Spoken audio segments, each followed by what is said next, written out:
New मिडियासँग हाम्रो त्यति धेरै आरिस प्रश्न होइन क्या त्यो कहिलेकाहीँ उहाँहरूले अपनाउने विधि प्रयोग गर्ने भाषा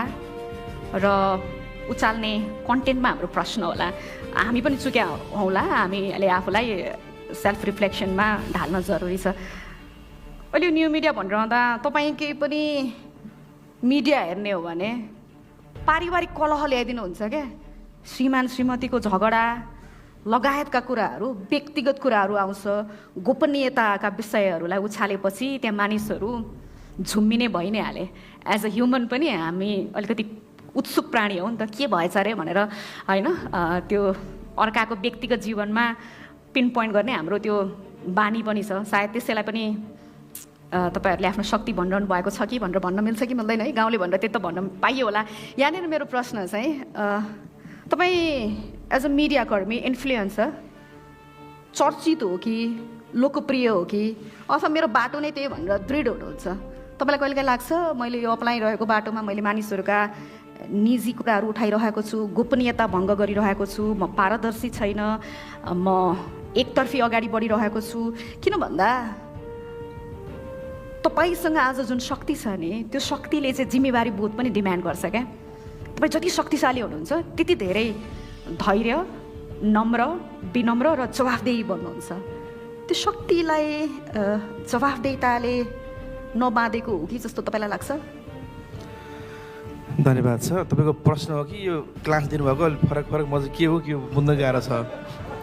अलिक लामै छ नि त फेरि तपाईँको प्रश्न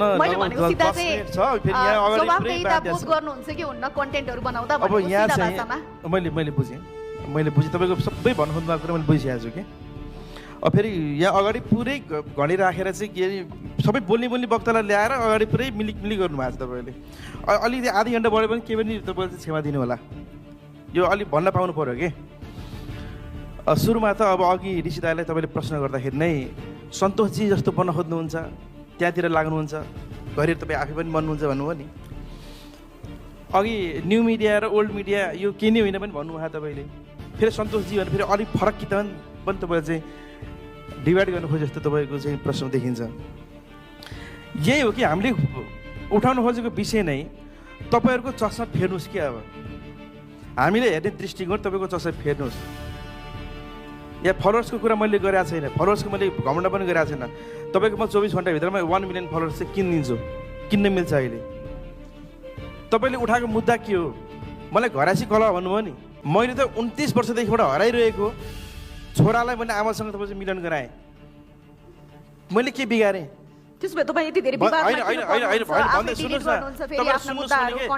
तपाईँहरू सुन्नुहोस् भने कि प्रश्न त मैले तपाईँको बुझिसकेको छु कि तपाईँहरूले उठाउने मुद्दा के भयो हामीले उठाउने मुद्दा के भयो जनतासँग हामी कनेक्ट भयौँ तपाईँहरूको हेडलाइन के बच्छ सुरुमा अहिले सबैभन्दा मान्छे बढी इरिटेट जनता कोसँग छ नेतासँग छ पोलिटिक्ससँग छ तर तपाईँहरूको चाहिँ कान्तिपुर पत्रिकाको फ्रन्ट पेजमा नेताका भाषण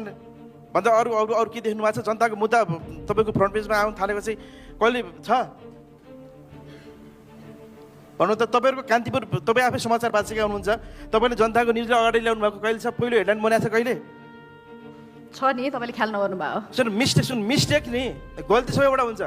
तपाईँहरू यत्रो अक्षरमा चाहिँ गल्ती गरेर सानो अक्षरमा चाहिँ सचाइएको भनेर नभुल्नु के तपाईँहरूले पनि तपाईँहरूलाई यस्तो डिलिट गर्ने छुट हुँदैन नि त सुन्नुहोस् है डिलिट गरेको छैन हामीले हामी पनि तपाईँको क्षमाचरण गर्छौँ ठुल्ठुलो अक्षरमा गल्ती गरेर सानो अक्षरमा भुल सचाइएको भने हाम्रो त्यो बानी छैन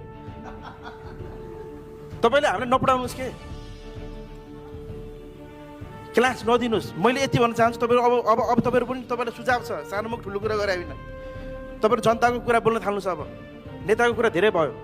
बरु म खुसी नै छु यहाँ जुन प्यानलिस्ट ल्याउनु भएको छ नि वास्तवमा जनताको आवाज उठाउने प्यानलिस्ट ल्याउनु भएको छ तपाईँहरूले यसमा चाहिँ म एकदमै आभारी नै छु र मलाई फेरि मलाई के थाहा छ भने तपाईँको सेसन मध्येमा सुन्छ मैले घमण्ड गरेँ होइन तपाईँहरूको यो सेसन मध्येमा सबैभन्दा जनताले सुन्न चाहेको सेसन यही हो बुझ्नु होला हामी कहाँ चुक्यौँ होला तपाईँलाई के लाग्छ सुझाव दिनुहुन्छ खो तपाईँहरू अलिकति जनतामुखी भइदिनुहोस् न नेतामुखी हुनुभयो कि तपाईँहरू व्यवसायमुखी हुनुभयो यति नै हो र अब यहाँ भन्न धेरै चिज थियो तपाईँहरूको पुरै समयको यहाँ पुरै पाबन्दी छ एक बोल्ने घण्टा भयो। वक्तालाई ल्याउनु भएको छ। ठिक छ, अब तपाईँ मैले मैले अब हामी- होइन मैले कान्तिपुर मात्रै भनेको छैन है। फेरि कान्तिपुर फेरि यो बिम्बात्मक ढङ्गले भनेको कैलाश दाइ अगाडि हुनुहुन्छ, सरी दाइ। मैले सबैलाई भन्न खोजेको केही गर्ने बित्तिकै तपाईँको हामीलाई युट्युबर फलानु पक्राउरी भयो त। हाम्रो परिचय नै नभएको थियो, खालि युट्युबमा पुरै एक लागि जोडिन्छ। तपाईँहरूको आफ्नो कान्तिपुरको कन्टेन्टमा हेर्नुहोस् न, उहाँ हाम्रो दिनेश त्रिपाठीको त्यो कन्टेन्टमा हेर्नुहोस् त, जनताले के हेर्न खोजिरहेछन्। अनुसन्धान गरेर आएका चाहिँ जनताले के मन पराइरहेको छ, जनताले के चाहना छ, एजेन्डा सेट तपाईँहरूले पहिला के हुन्थ्यो भने नि तपाईँले जे न्युज छाप्यो, जे न्युज बजायो त्यो न्युज भन्थ्यो। अहिले त्यो बन्नेवाला छैन। अब त जनताको पनि विचार बुझ्नु पऱ्यो, जनताको मनोभावना बुझ्नु पऱ्यो। ठिक छ, मलाई तपाईँको यति भन सुन्नु, यति कुण्ठा थियो मलाई। ठिक छ, तपाईँको सुझावलाई कुण्ठा पालन पनि- गर्दै अब हामी कुण्ठा पनि जनतातर्फ पोख्न जान आएको गइरहेका पछि छौँ। मलाई समय सकियो, त्यहाँ समय सकिएको सूचना ल अब आइसकेको फेरि छ। अर्को पनि कार्यक्रममा तपाईँले ल्याउनु होला। अलि लामो बहस गर्न मन लाग्छ मलाई। ठिक छ, हामी ल्याउँछौँ डेफिनेटली। यो सुरुवात हो, बेटर लेट देन नेभर भने जस्तै।